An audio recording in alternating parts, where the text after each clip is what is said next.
April the 8th, 2026. I am Trustee Janet Fraser. I am chairing this meeting and I would like to call the meeting to order. I'd like to start with the land acknowledgement and say that with deep gratitude and respect, we're honoured to be learning and unlearning on the ancestral and unceded lands of the Hamusqueam, Squamish-Okameo and Tsleil-Waututh. This meeting is currently being broadcasted live, and both the audio and video recordings will be accessible to the public for viewing even after the meeting ends. Footage from this meeting may be viewed from Canada or anywhere else in the world. The board has a strong commitment to ethical conduct, and this includes the responsibility of all participants to conduct themselves with appropriate decorum and professionalism. So thank you for being here, and as usual, please keep questions and comments to the item that we're considering. And before we begin, I'll ask that all participants introduce themselves, starting on my left with Alfred. Alfred Chen, trustee. Preeti Freetgood, committee member. Trustee Victoria Young, committee member. Trustee Christopher Richardson, not a committee member. Trustee Susie Ma. Tim DeVivo, operating engineers. Floyd Tuting, Vancouver District Student Council. Suzette Magri, QP15. Dana Wida, VETVA. Benita Kwan, VASA. David Schaub, DPAC. Greg Canning, Vancouver Elementary and Adult Educators. Tyson Schmier, PASA. Carl Janzi, Vancouver Secondary Teachers Association, he, him. Aaron Davis, Director of Instruction. Helen McGregor, Superintendent, she, her. Laura Lee Russell, Executive Director of Finance. Flavia Coughlin, Secretary, Treasurer and CFO. Gabrielle Danwich, Director of Finance.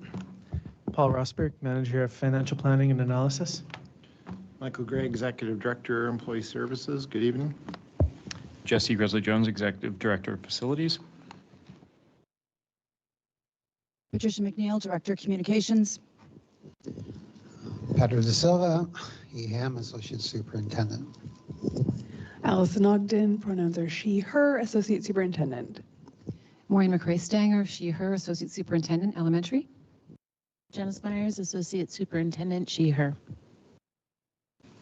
Thank you, everyone. And we have regrets from Trustee Josh Zhang this evening. So we have one item for approval this evening, and I will ask Director of Instruction Aaron Davis to present item 1.1, summer learning fees. Thank you very much, Chair. It's a pleasure to be here this evening.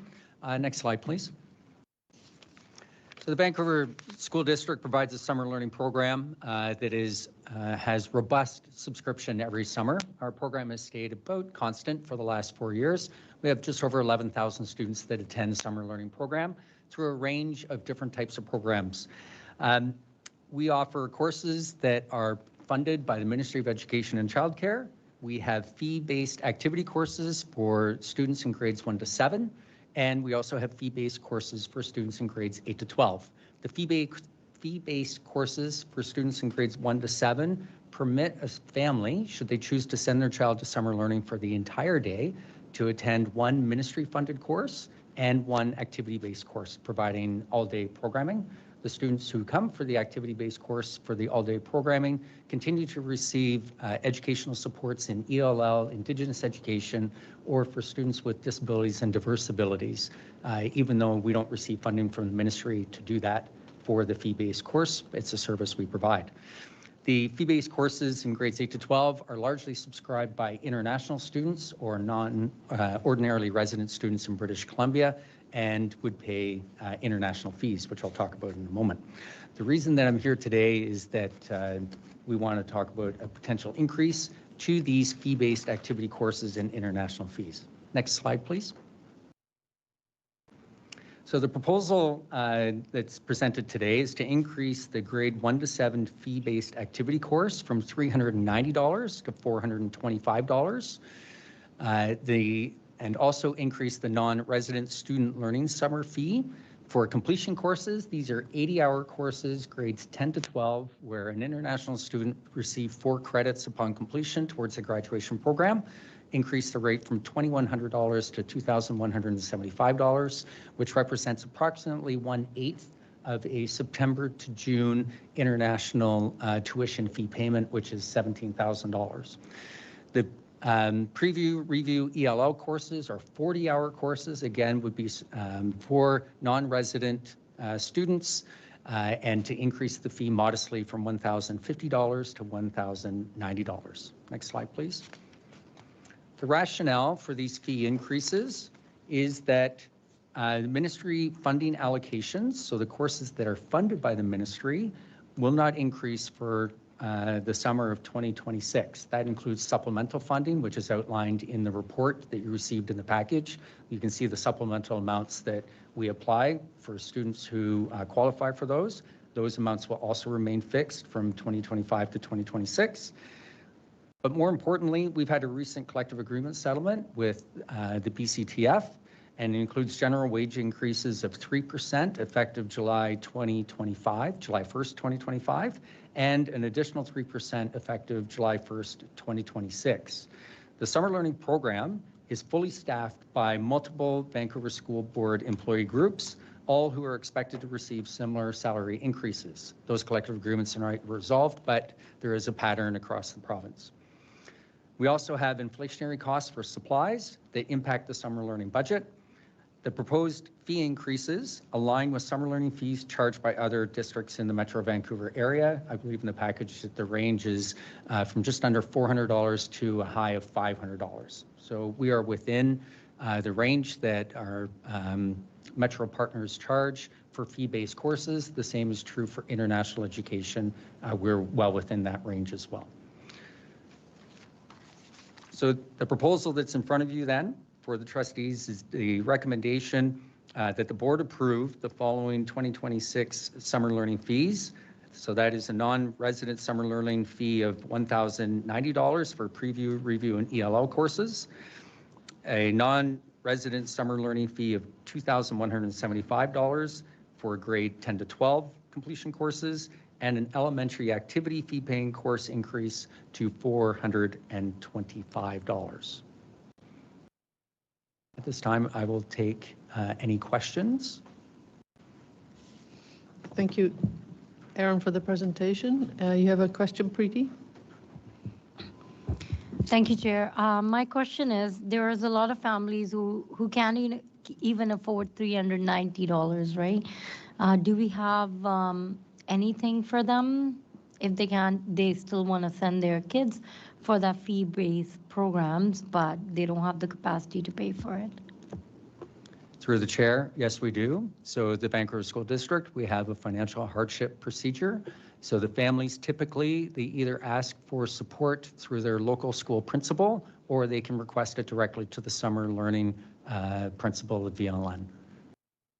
And we provide that as per our procedure for financial hardship. Alfred, do you have a question too? Thank you, Chair.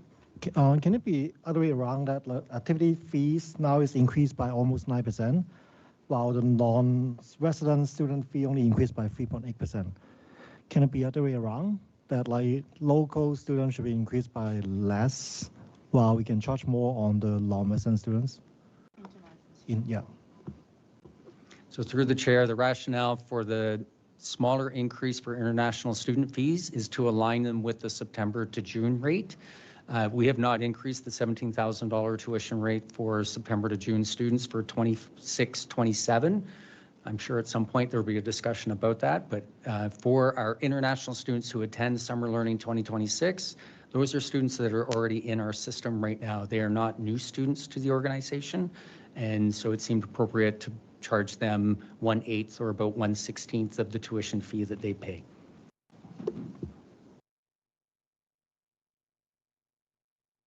Susie, I think I've caught you with your mouth full. Not anymore. For the grade 1 to 7 activity-based courses, the question is, can non-resident or non-VSB students enroll in these programs? Yes, they could. So if we have we do have international families in grades 1 to 7 that are already in our Vancouver schools, but 140 students. Should they choose to take a summer learning course, that would be the equivalent of the 40-hour course. So their tuition fee would be $1,090. Okay, it's just that it's not clear in the chart or in the description. Does it say that they would pay the international student rate if they were grade 1 to 7? Sorry, just for clarification, we're still talking about a not ordinarily resident student in British Columbia as an international student? That's the first part of my question. Yes. So they would pay the international student fee because they're not residents of British Columbia. Yep, follow up, Susie? Yes, so in terms of like if they were families from outside of Vancouver, would they be able to enroll in these grades 1 to 7 activity-based courses? Yes, families don't have to reside in Vancouver to participate in Vancouver summer learning programs. We have a small percentage of families who do that they choose to come to Vancouver schools, and they would pay the BC rate, which is $425 to participate. So if they are residents of British Columbia, then they would pay the same rate as a Vancouver student. So I have a question of my own, and maybe it should come on the next item because it's about the budget and the money. So the funding from the government hasn't gone up, but our costs have gone up for the, and this is not for the non-resident students, it's not for the elementary fee-paying course, but for the courses that are for the resident students to complete the course or the preview review. So we're spending more money and we're getting less money. So it seems as though the ones that we can't charge fees for, those courses we will be running at a deficit. And is that the case? I can answer that question. So in our estimates for the 2026-27 financial plan, with respect to summer school and salaries for staff that will be supporting the summer school program, the labor settlement cost related to those salary increases it's currently budgeted as a labor settlement grant from the Ministry of Education. So we do expect that the province will fund the salary increases for all staff, whether they support the summer program or the regular program.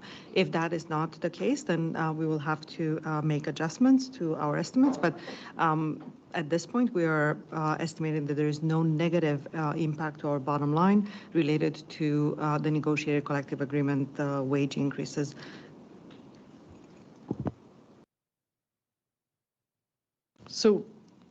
So the courses that aren't fee-paying are cost neutral to the district, and the fee-paying courses generate income for the district.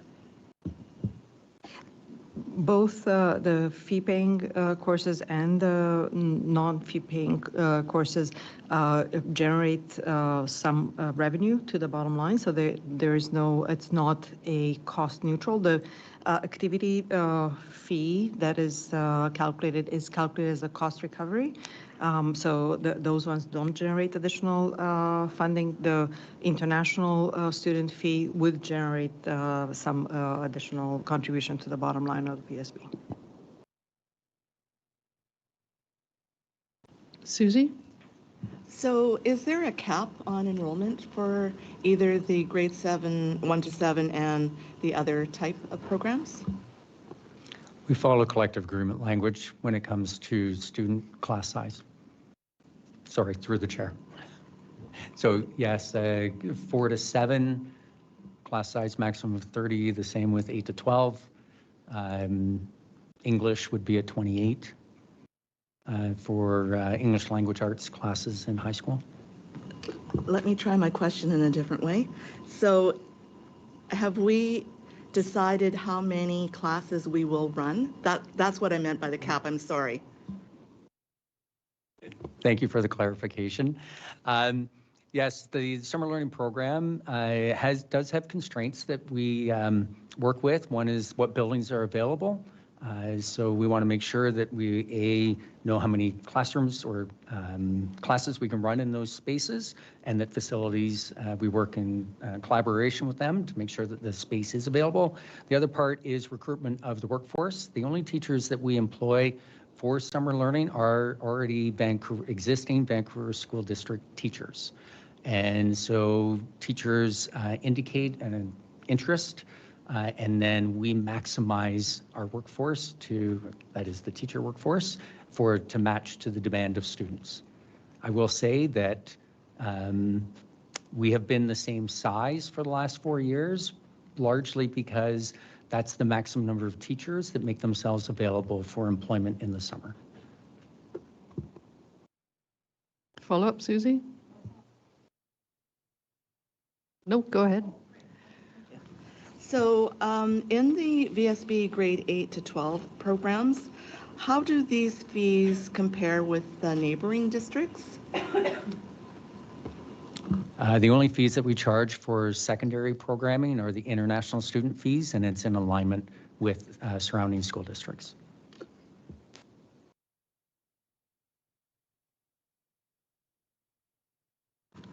The other question is the VSB grade 8 to 12. So how many non-resident students did we have last year? Approximately, doesn't have to be exact.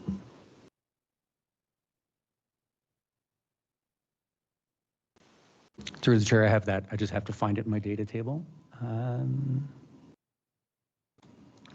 Approximately 222 in 25, like last year. 222 students were international students. 160 of them were the 80-hour course, and 62 students were the 40-hour course. Okay, David, you have a question too? I was just wondering, for the different course types, do we track how many people are not able to get into it? So like how many people are said that there's not space available? Yes, our registration system is online, and so we run wait lists, and yes, we do know what courses are in high demand. Usually the reason we can't meet the demand is because we cannot hire a teacher in that particular area. The most impacted areas tend to be senior mathematics, chemistry, and physics classes. To follow up, do we know roughly how many that is? Like, I hate to put you on the spot, but. Through the chair, I don't have that data sitting in front of me. Thank you. Okay, Alfred? So for Chair, how can I still propose to increase the fees for the non-resident students? Is it still feasible? Secretary Treasurer, would that be here or would that be at the board? That would be at the board meeting through an amendment to the motion that's going to be tabled. So if there's no more questions, then what we could do is go to the motion, and we have the recommendation. Oh, some interesting text on the top line. This is the recommendation before the board for the non-resident student summer learning fees and the elementary fee paying courses. So I will look to the members of the committee to see if they recommend this to go to the board. So everyone's nodding, so that it goes to the board, but I believe, Alfred, you're not in support of the motion itself. I'll support the motion itself, but then at the board meeting, I'm going to amend it. All right, thank you. So that will go forward to the board with the support of the committee.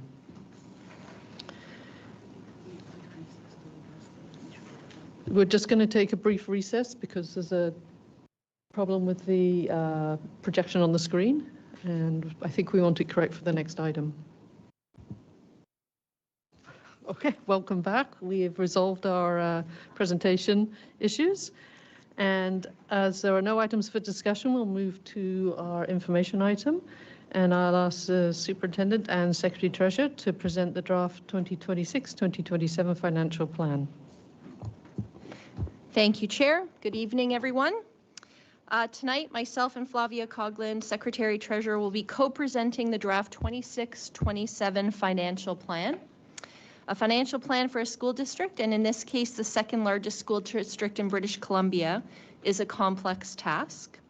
Even though you are hearing only from the two of us, I want to acknowledge the efforts of all of the members of the senior team and all members of the budget team, many of who are present this evening.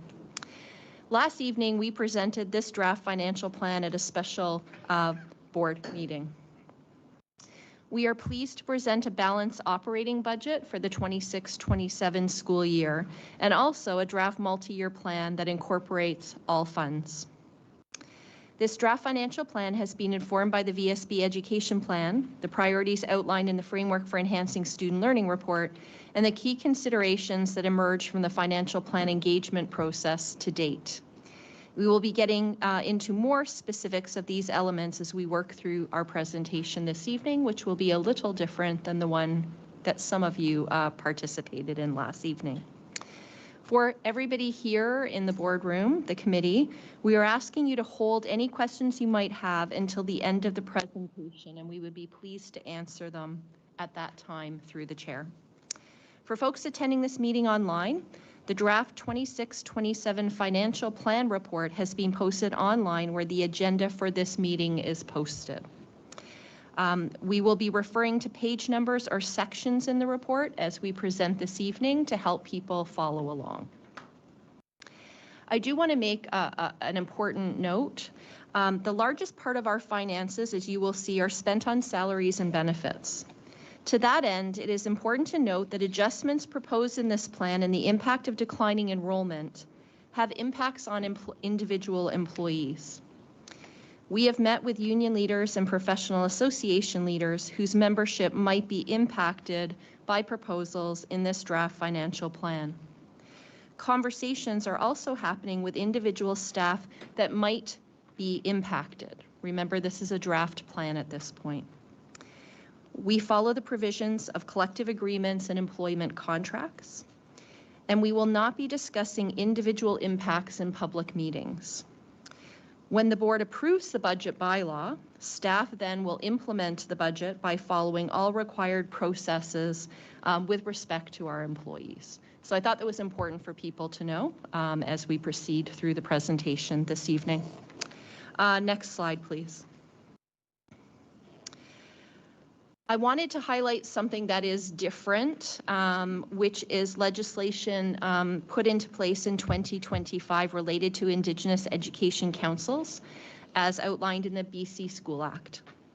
Each board must establish an Indigenous Education Council, and we have done so with Hamakwiam, Squamish Okameo, and Tsleil-Waututh Nation.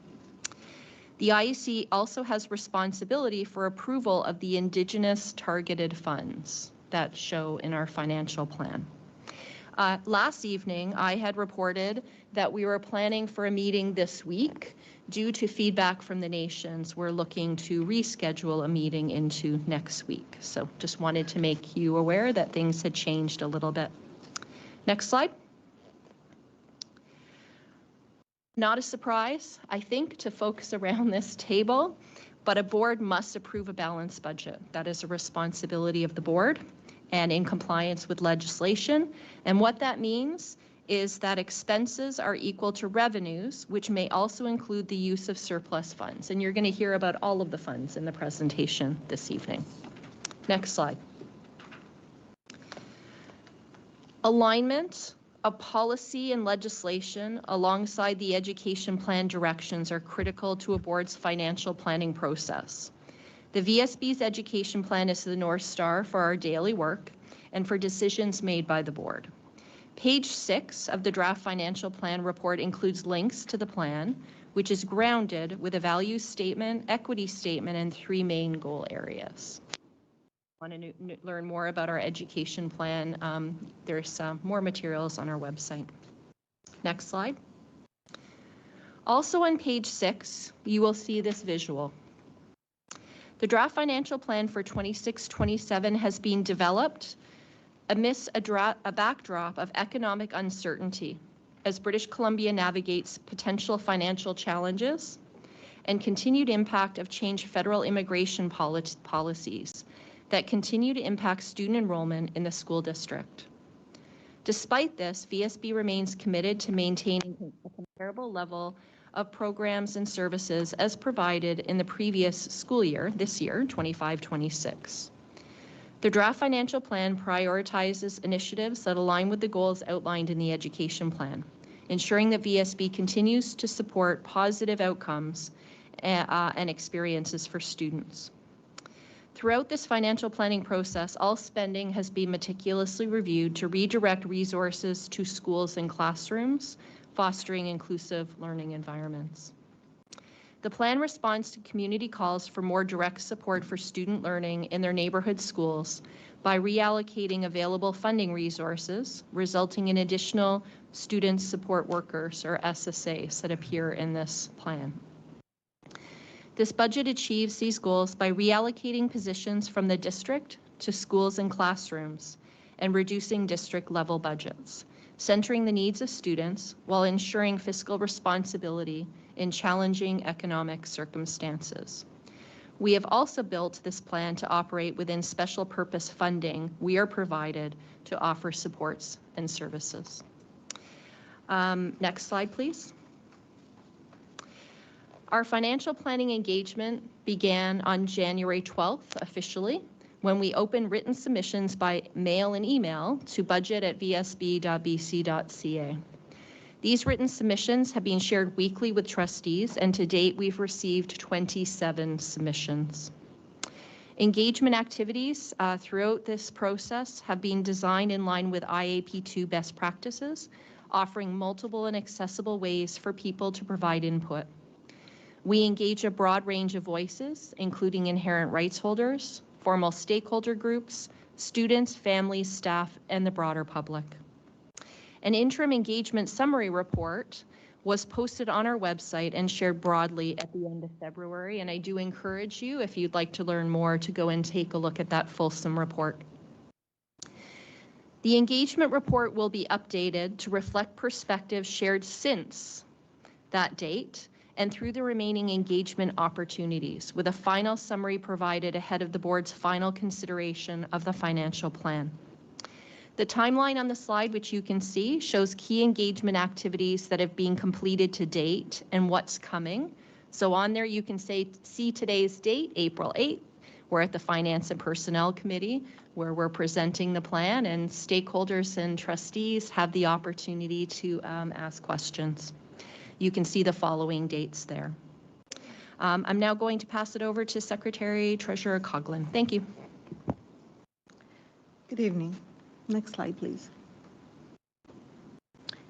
In developing the draft financial plan for 2026-27, the overall goal is to maintain, to the extent possible, a comparable level of programs and services as provided in the current year.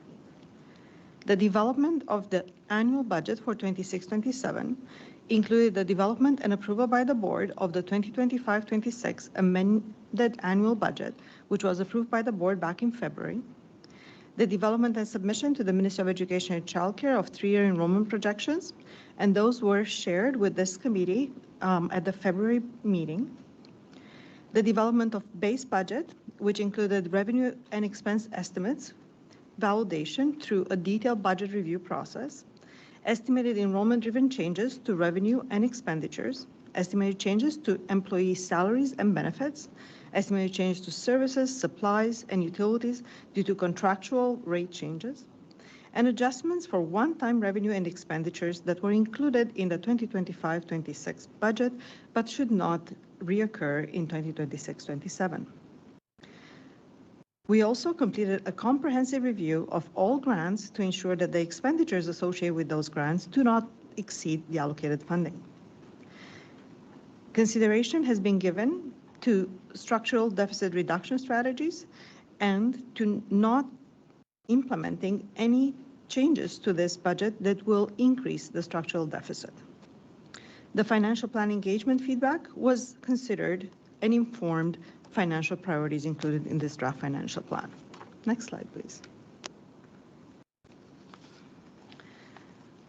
Our enrollment projections and historical enrollment numbers for school age and adult funded full-time equivalent students are included on this slide.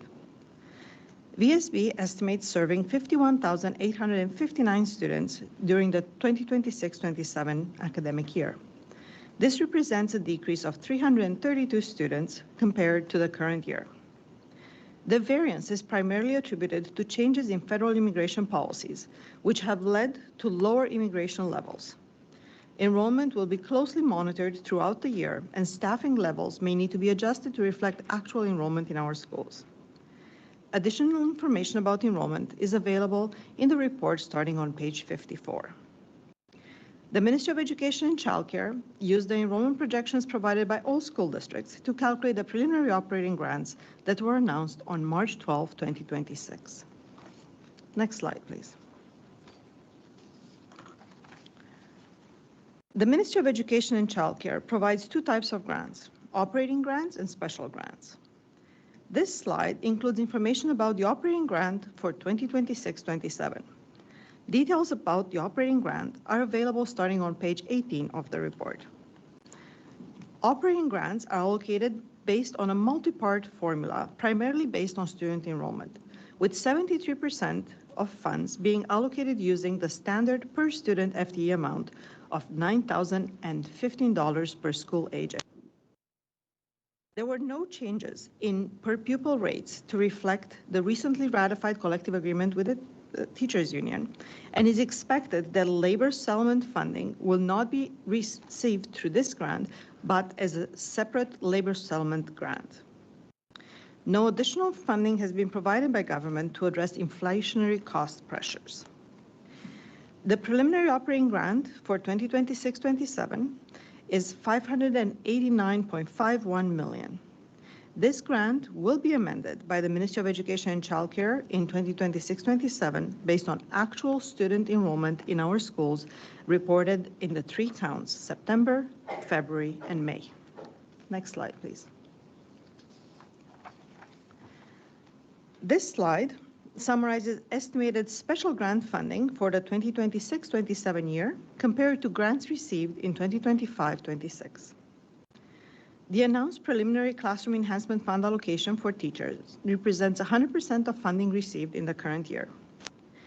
Final allocations for 26-27 will be announced in December 2026 and will be based on actual additional teacher staffing needed to meet collective agreement requirements for non-enrolling ratios and class size and composition as of September 30th, 2026, and estimated remedy payable for the year 2026-27.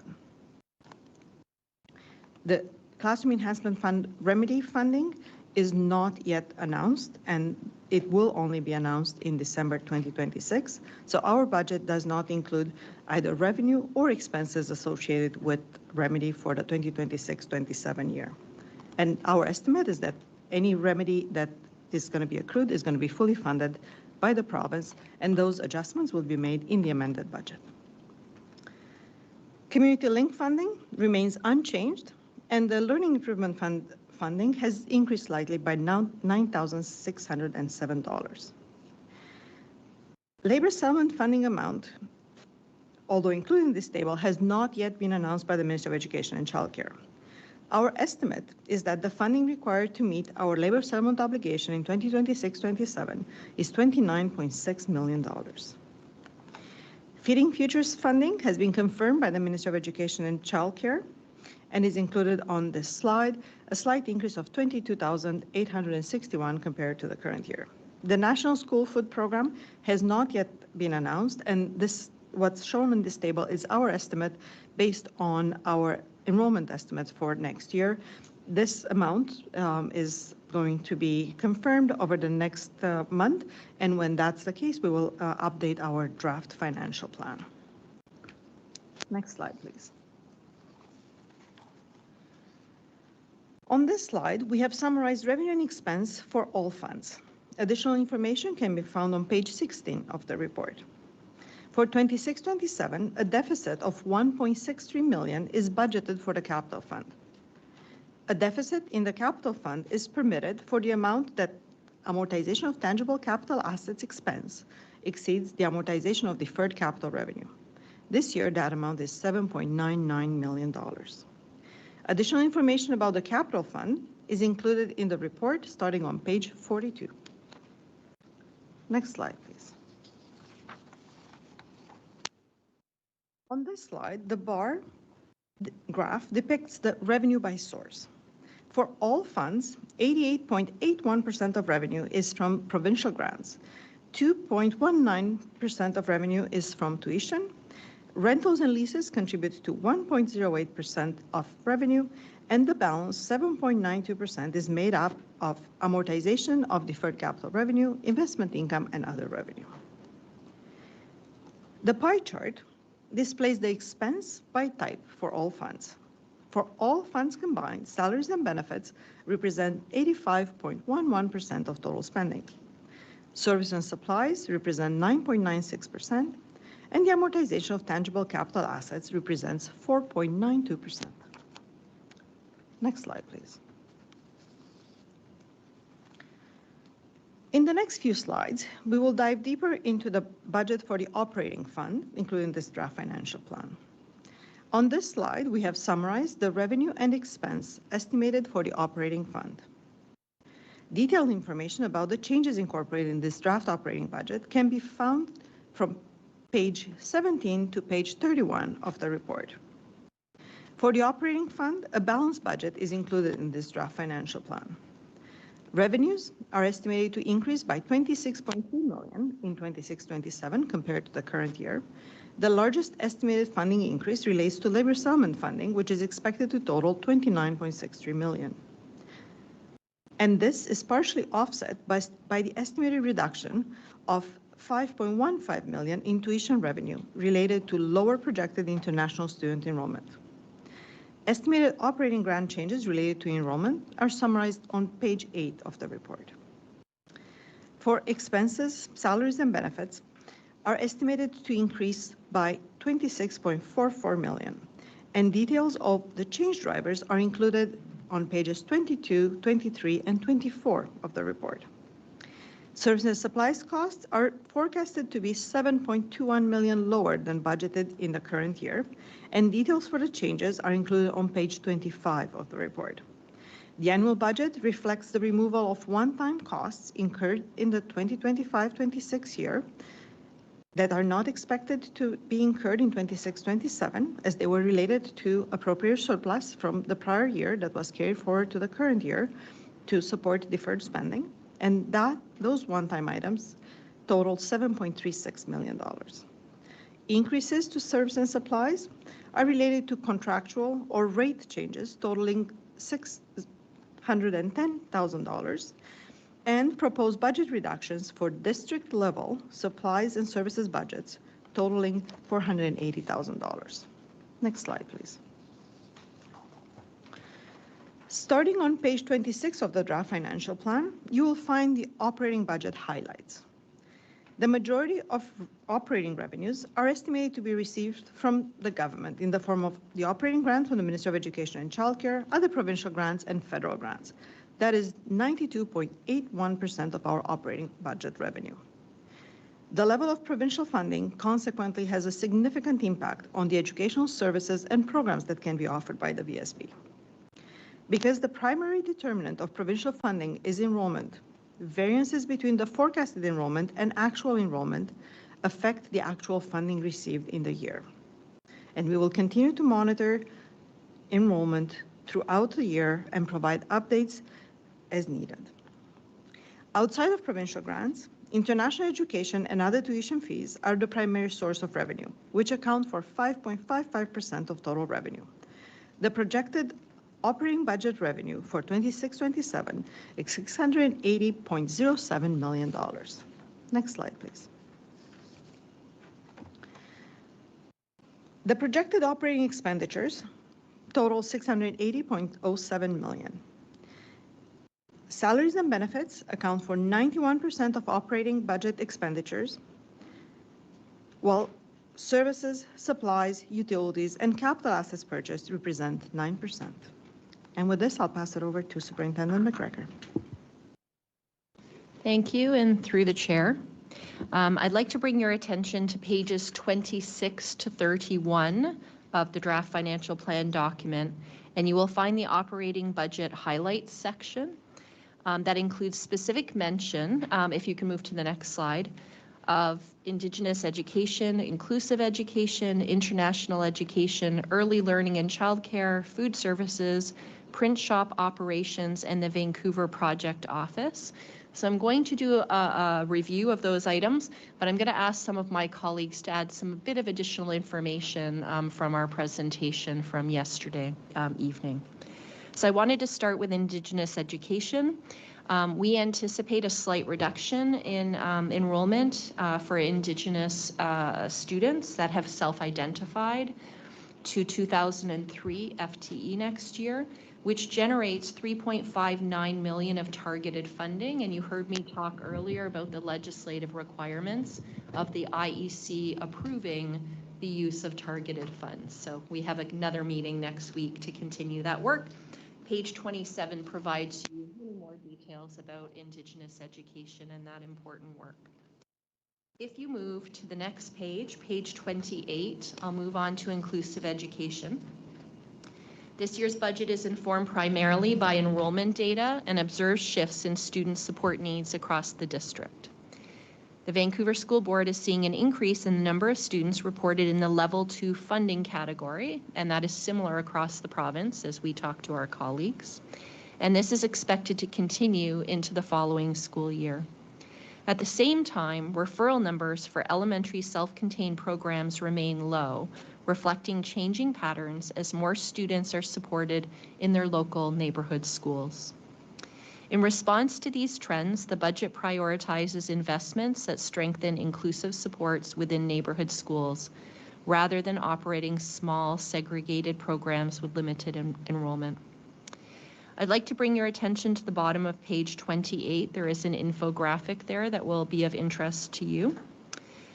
This infographic shows that total inclusive education expenditures of $137.78 million funded from the operating fund exceed the provincial supplemental funding that is received by $43.2 million.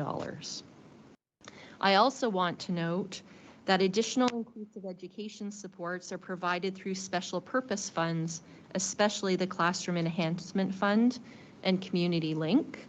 And now I'd like to pass it over to Associate Superintendent Ogden to just provide a few further details about inclusive education. Thank you. Thank you. As a district and within learning services, we are intentionally moving away from a medical model of inclusive education towards a social model of support, because our understanding of disability and our responsibility as a public education system has evolved. The medical model locates challenges within the student, often leading to segregation, lowered expectations, and parallel systems of support. In contrast, a social model recognizes that it is our environment, structures, and practices that either create barriers or enable full participation and belonging. Learning services staff have been working to support classroom teachers and resource teams in schools to develop the knowledge, skills, and practices to provide the necessary supports and interventions in neighborhood schools. The proposed staffing changes reflect the need to reduce staffing located in self-contained programs and make them available in neighborhood schools, as well as establish supports in schools in response to changing demographic patterns. To be clear, inclusive education is not about fitting students into existing systems or existing programs. It's about designing responsive, flexible learning environments where differences are expected, valued, and supported. So the details around the programs next year, there are 3 elementary programs that students will not be enrolled in. It's the core program at Trudeau. The decision was based on highly positive feedback from classroom teachers who've been supporting teachers in an inclusive environment at their neighborhood catchment schools, as well as feedback from staff working with the district resource teacher and the SSB, who to date have supported 32 students on a continuing basis in their home neighborhood schools. The other programs at the elementary level are the Excel programs at Franklin and Beaconsfield and similar feedback there. We will be establishing a life skills cohort at Killarney Secondary School in response to the significant number of students who live in the southeast of the city. Additionally, the number of students who have ministry designations for visual impairments or who are deaf-blind do not require the number of district resource teachers for vision, so we will be reducing the number of staff supporting. Moving forward next year, we're expecting 14 students, and we will continue to have we will have 2 staff instead of 3 next year supporting those students. Similarly, our hospital homebound program this year have been supporting 15 students, 5 at secondary, 14 students, 5 at secondary and 9 at elementary. So moving from 2 staff to 1 staff next year to support those students. And those are the significant changes that we're proposing in staffing for learning services. Thank you for that update. I'm going to continue forward. The next area in that section on page 29 is international education. You've heard already in our presentation last night or today that recent changes to federal immigration policy has been and is expected to continue to impact enrollment.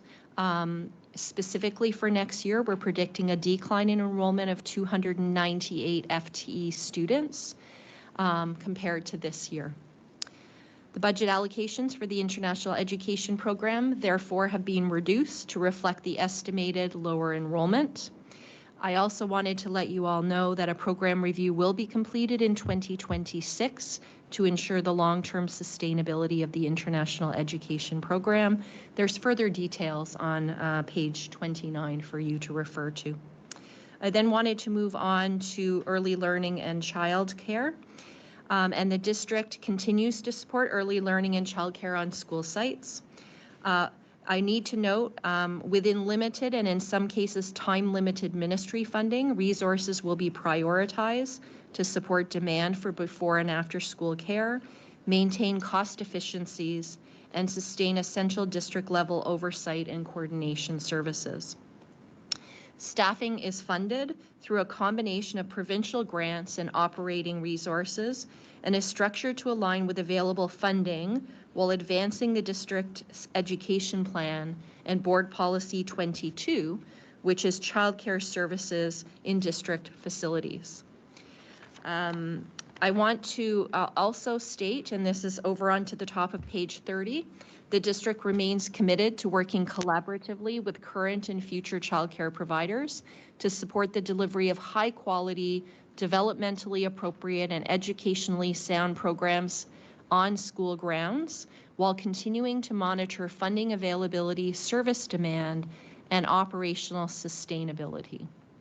I also wanted to pass this over to Associate Superintendent Maureen McRae-Stanger to provide a few additional details. Thank you. Thank you through the chair. So the early learning and childcare proposal restructures operating and special purpose funds to support all aspects of the department. Of note, the ministry has provided an additional 2 years of the early learning and childcare grant. The district principal position currently assigned to the ELCC department will be vacated as of July 2026, with the current staff member requesting a return to an elementary principal position. This will result in a restructure of the department. The early learning and childcare manager will continue to support all 19 Strong Start programs, Ready, Set, Learn events, kindergarten transition, and professional development for childcare providers. As this position supports the educational aspects of early learning and childcare, this position will be aligned with the learning and instruction team to further support work related to the Ministry of Education and Childcare's early learning framework and the literacy supports initiative K-3. The manager position will report directly to the district principal of learning and instruction in the fall. A 1.0 FTE facilities and rentals technical resource C position will be created to provide support to all the childcare operations, including licensing, new spaces, and working with the childcare providers, and will report to the executive director of facilities. In the ELCC department currently, there is an OSD support position, and that position is proposed as a reduction due to the centralization of the administrative tasks and duties. Redirecting this grant funding will support this restructuring and will reduce operating costs. Thank you for those further details in response to questions that had been received. On page 30, I'd like to continue and talk about food services. So currently, VSB provides approximately 4,450 meals each day across the district through various meal programs, and that supports students facing food insecurity. The primary source of funding for VSB meal programs are the Ministry of Education and Childcare's Feeding Futures Fund that was presented earlier this evening, and also the National School Food Program grant.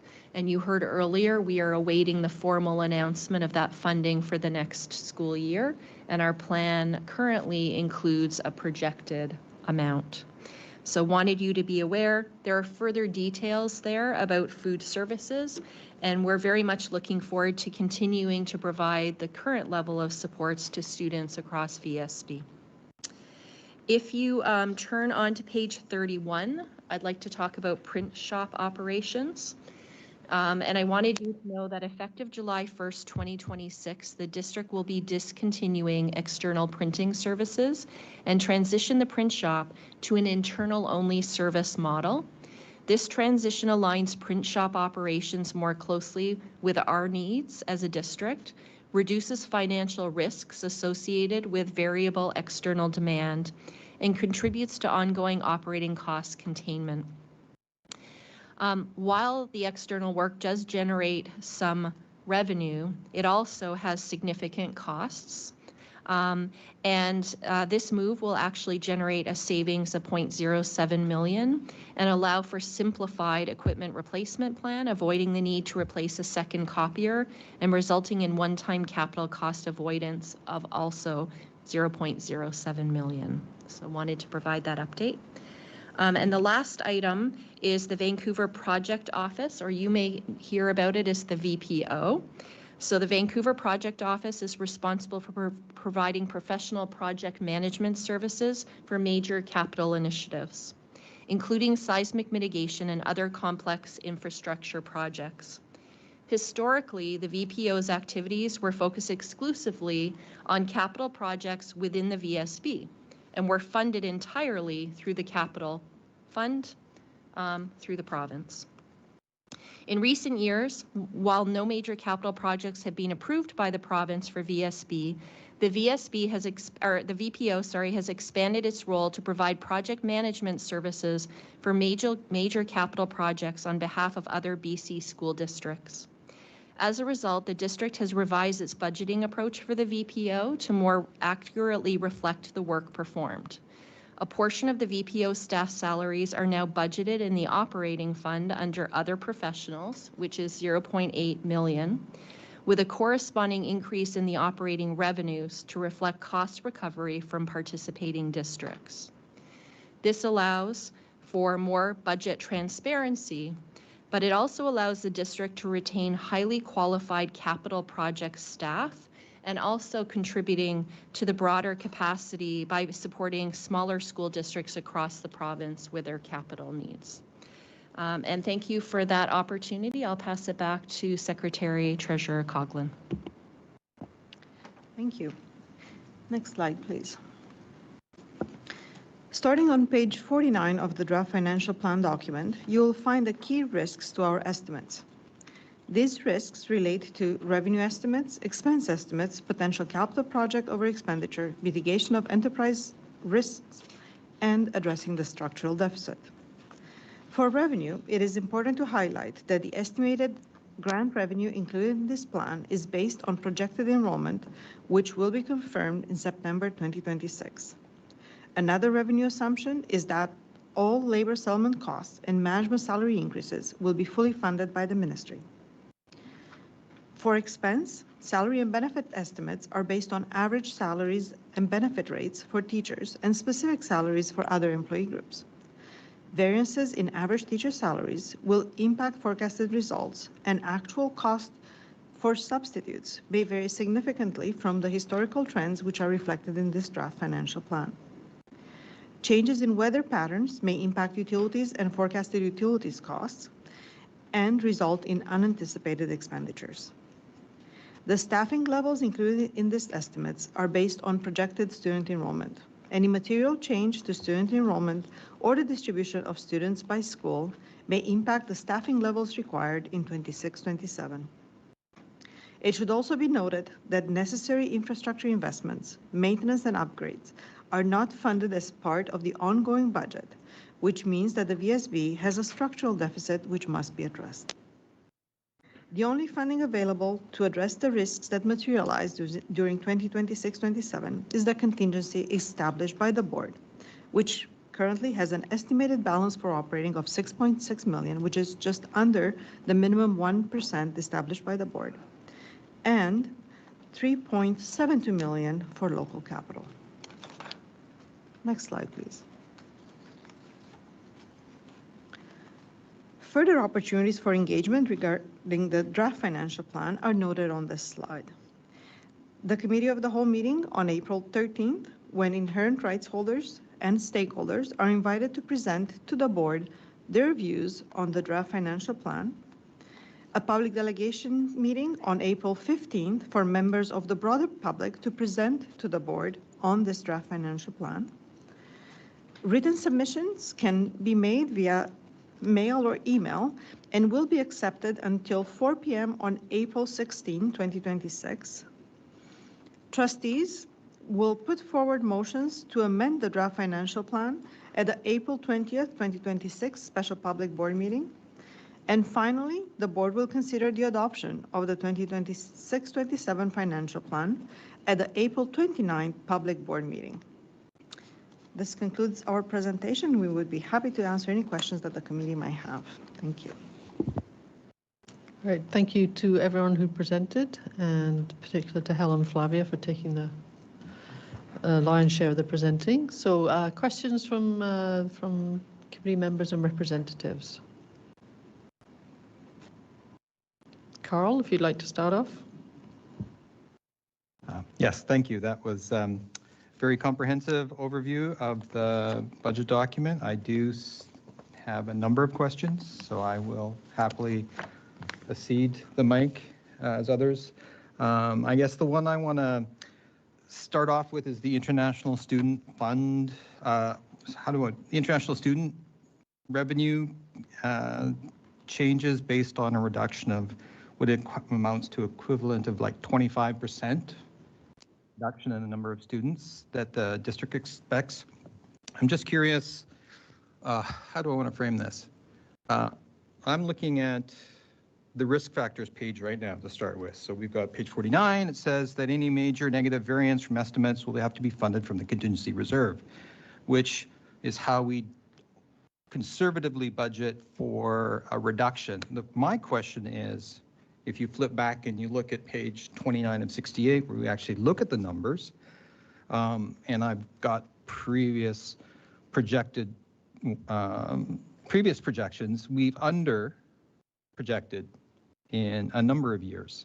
And as the secondary union rep, I do know that when those students show up in schools, I have yet to recall, and perhaps you can correct this for me, any staffing that arrived in the schools to support these students, these extra students. So we had income that arrived at the district, but we had no actual school-based supports added to the school in the form of secondary teachers who were in secondary school. So my question then is, what's the plan if this 24% drop doesn't materialize?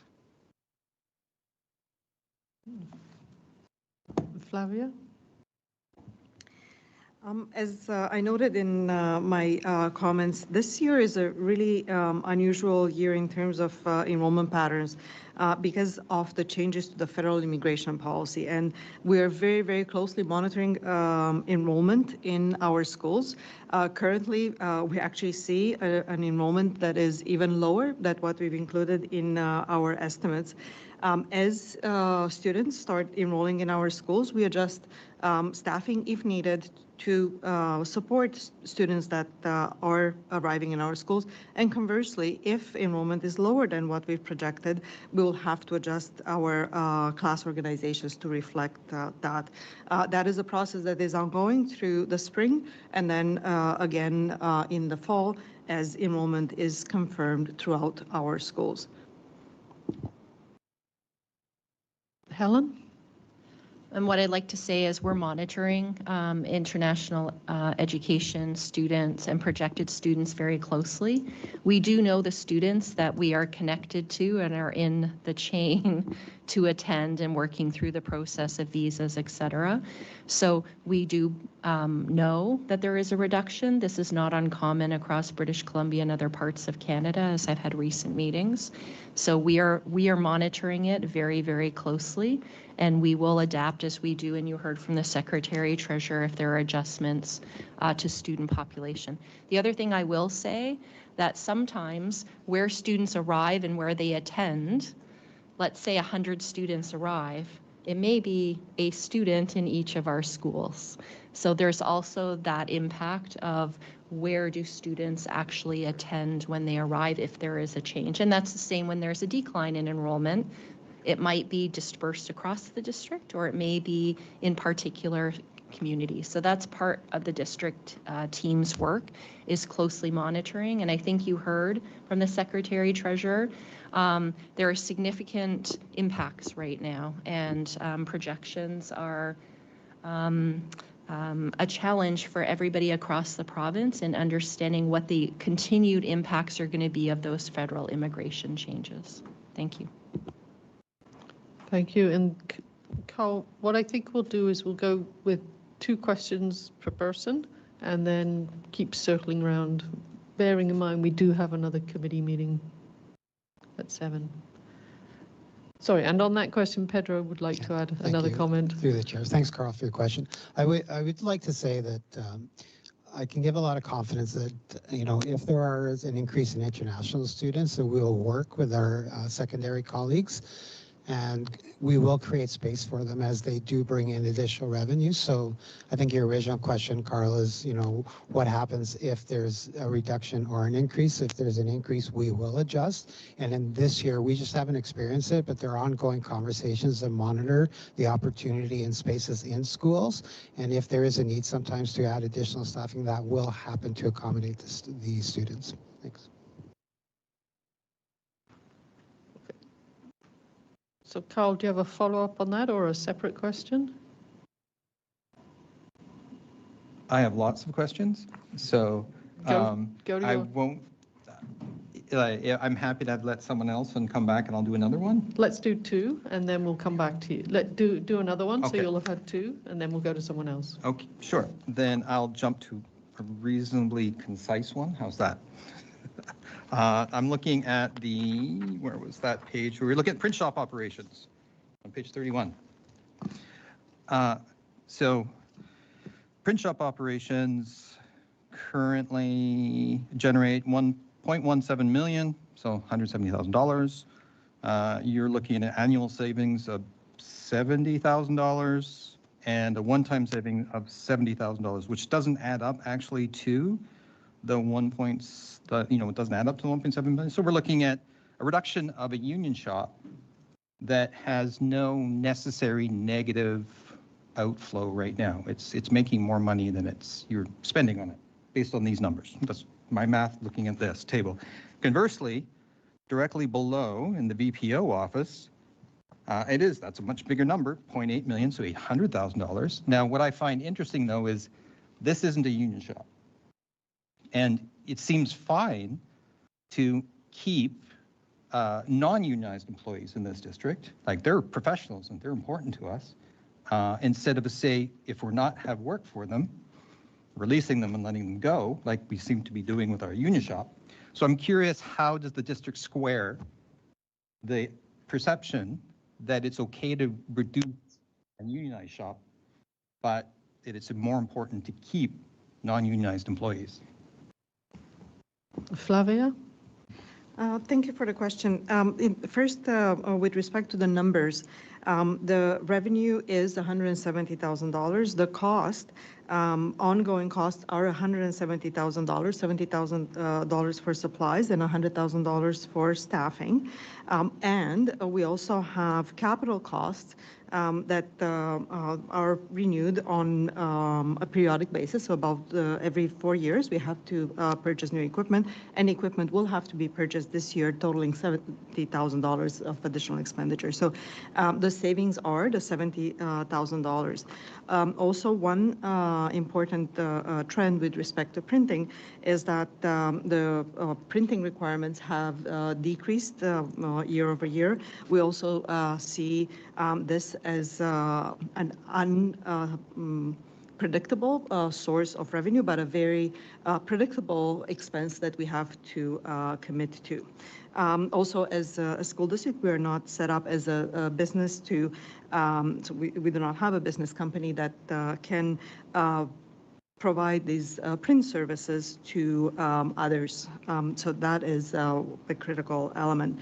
With respect to the Vancouver project office, this is something that the province has asked us to support other school districts, smaller school districts that do not have the in-house capacity to run capital projects that have been awarded by the province. We do have multi-year contracts in place with the school districts that will support this staffing. If those contracts and that provincial funding does not exist, then similar decisions will have to be made with respect to the staff. The unionized or non-unionized status of staff do not play a role in this decision-making. It's simply the assured revenue that we have for that department and that staff that is being maintained in VPO. A follow-up on that? Just a quick, so just for information, will this rollout of this other way of dealing with the VPO, is it revenue positive? Like, do we gain more from it than we spend on it? It is a cost recovery model that it's a full cost recovery. So all our costs, administrative costs and direct costs, are being recovered from other school districts. Okay, so I see Christopher and then Tim. Just to follow up, Madam Chair, to the last point in terms of the VPO, is not some of the justification for retaining that workforce and that knowledge base is that we are hopeful that at some point the provincial government will resume granting us additional funding, as they do have I think a deadline of 2030 to complete all seismic upgrades in this province or in this district. I don't need a comment on whether we're going to meet the 2030 deadline, but I think that is it not that we're trying to keep this workforce intact for the brighter days when we will require them. Thank you, Trustee Richardson. I will just point committee members to page 47 of the financial plan, where we've included the capital plan for the school district. So this is our 5-year capital plan, which outlines all the major capital project priorities for the school districts. We do have a request in government of over $2 billion of projects. And we know that currently the financial position of the province is not one that is conducive to awarding these projects, but nevertheless, these are very much needed in our school district, and having the workforce on hand to be able to deliver on these projects when they will be approved, hopefully in the next 2 to 3 years, it's critical for us to be able to deliver on these major capital projects.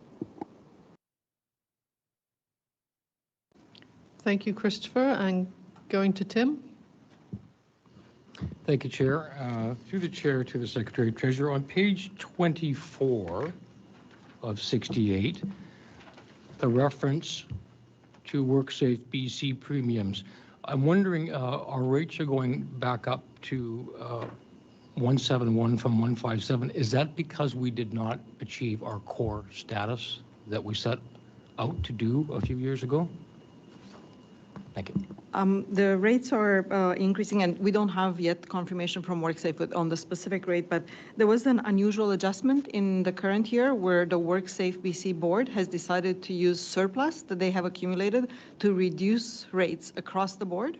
So that was a one-time reduction that was implemented in the current year, and we are expecting that that's not going to continue in future years. So that is reflected here. The core status has not been achieved yet, but that has not been implemented in any of our estimates, and currently doesn't impact our rates. A second question? And I do have one more quick question on page 40. The reference to the operating funds supported school food programs. The second paragraph there talks about 2.0 FTE of other professionals and about 10 FTE of staff. But there's about 55 staff in that cohort. Where are their funding? Where's their funding in the budget? Thanks. Through the chair, we have 4 FTE funded by National School Food Program. So those are incremental FTE for all those positions that we increased half an hour for expansion of the breakfast program and the snack program at the secondary schools. And we added a position to one of our commissary kitchens. That was in the 25-26 National School Food Program. We have 38.95 funded by Feeding Futures, and we have 8.85 funded by operating. So it's a total of 51.8. Oh, sure. For National School Food Program, 38.95 Feeding Futures, 8.85 with operating. And then also we have an excluded coordinator with Feeding Futures, and we have 1 office support and 2 managers with operating.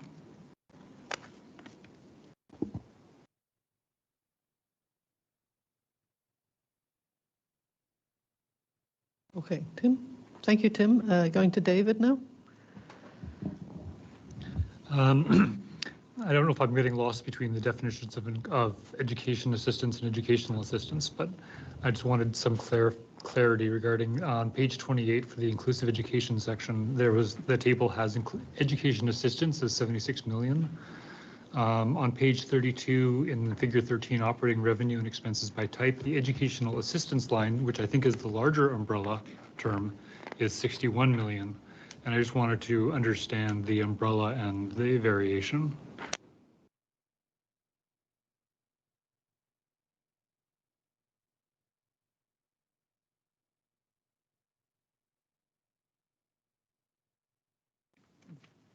Well, so this infographic terminology is so the ministry terminology is educational assistant. Okay. We used educational assistant for our infographic. Same overall umbrella. The difference in the dollar value. This is salaries and benefits. On the other table that you're looking at, it's only the salaries component. The benefits has its own line underneath. Thank you. I have another quick one. So for the range of possible future projections of the full-time students as it is going down, was there a range of possible projection numbers that were available to you for those 3 years that you picked one, or? So I'm curious to know if there's a range for 2026 you have 51,859. Is that picked out of a range? So just to check, you're on page 56? Sorry, I believe so. Flavia? We did not consider a range of projections for the 3-year projections. We looked at multiple sources of data, and the team has conducted an in-depth analysis of enrollment trends for each category of students, and only one number was generated for this short-term enrollment projection. When we prepared a longer-term projections, the 15 to 20-year projections, that's when we operate more in ranges and different levels of certainty for the enrollment projections that we prepare. Thank you. I'm not seeing any hands up, but I know you have more questions, Carl, so I'll come back to you. Thank you. I'm also on page 28, and I'm just trying to get an understanding of the infographic. So I do understand that the numbers reflect salary and benefits, so I'm trying to look for totals that include both. And I'm looking at, so we have inclusive ed funding of 91.1 million, as well as supplemental funding of 3.4, so that's the transportation. And then we spend 137.78 million. So that's what I'm trying to figure out is, I'm assuming then, okay, let's put it this way. So I went and I looked at CEF staffing, CEF overhead, LIF.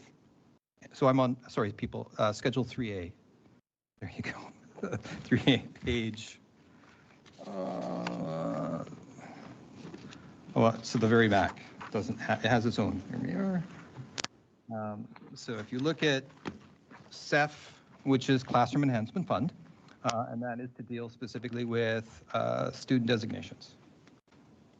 Yeah? No? Okay. Classroom Enhancement Fund, there. So we have staffing and overhead. Together, they're a tune of close to, what's that, 52.5 million? 53, 52.5. And then we have LIF, which is on the previous page, which is Learning Enhancement Fund, which is a lot of our SSAs, so that's 2 million. And then Community Links as well for another 10 million.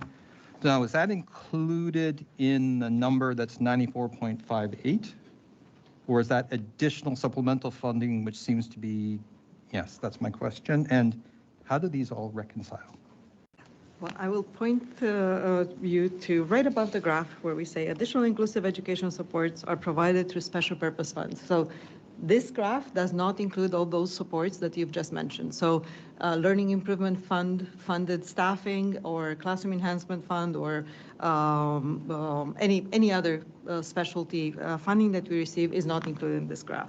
And the reconciliation of this graph is fairly simple.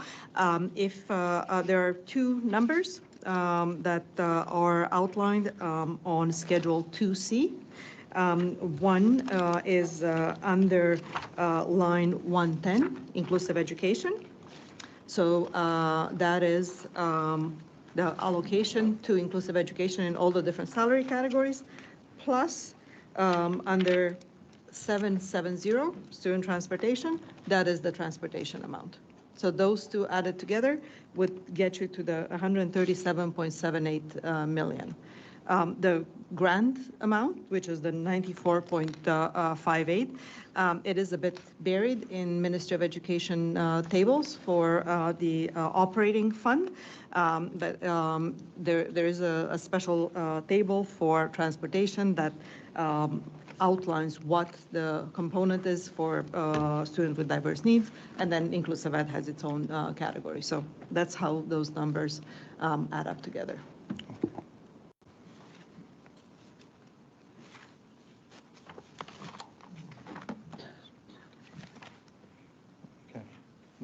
Okay. So can I follow up then? So looking then at, so within the operating grant then, we have total coverage of the 137 million within the operating grant itself. Funding, no. So the expense under operating is 137.78. Okay. Got that. The okay, funding is 94.58.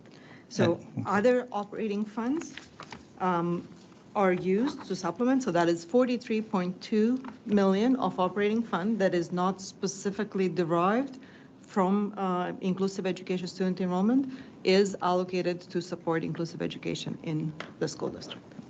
So, okay, so the follow-up, sorry, clarity then. So if I'm looking at page 18, figure 7, this is where we would find, like if I go into level 1, 2, 3, English language and Indigenous education, multiply those numbers times their categories, that total would equal the funding? There's a better table on page 20. The math is already done for you. Thank you. And there are, so you have to look at both September supplemental funding and February supplemental funding because inclusive education funding is provided in 2 separate counts. Okay. All right. Thank you. I think that's it. Thank you.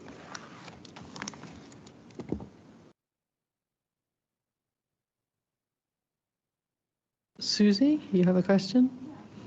Just to follow up on that, so what you're basically saying is that $43.2 million comes out of operating funds on top to support inclusive education. Is that what you're saying?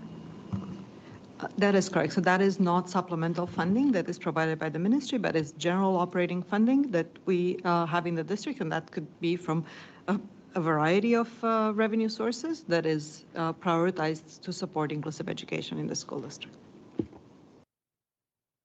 So just a comment. So in a perfect world, the ministry would give us that 43.2 million. Thank you, Susie. I love that perfect world you're envisioning. Are there any last questions? I think we've had quite a lot. I'm not seeing any hands up. So maybe, Flavia, I can just get you to address if people have questions between now and the committee of the whole or at some later point. What's the process? We are happy to continue to answer questions as stakeholders or trustees may have questions as they prepare their presentation or consideration for budget changes. Please reach out to the Secretary Treasurer's office and we will endeavor to answer all your questions between now and Committee of the Whole. Thank you. And I will say it's helpful if you do have your questions, if you reach out to us in advance. Carl, you had some questions for us and some others. If we know in advance, it helps us answer them while we're present in the meeting. So if you have those, that's the best way for us to be able to answer your questions. So through the STO office email, thank you. Okay, so thank you everyone for being here this evening. We've addressed all the items on the agenda and so we will adjourn at 6:29. Just on time. Thank you.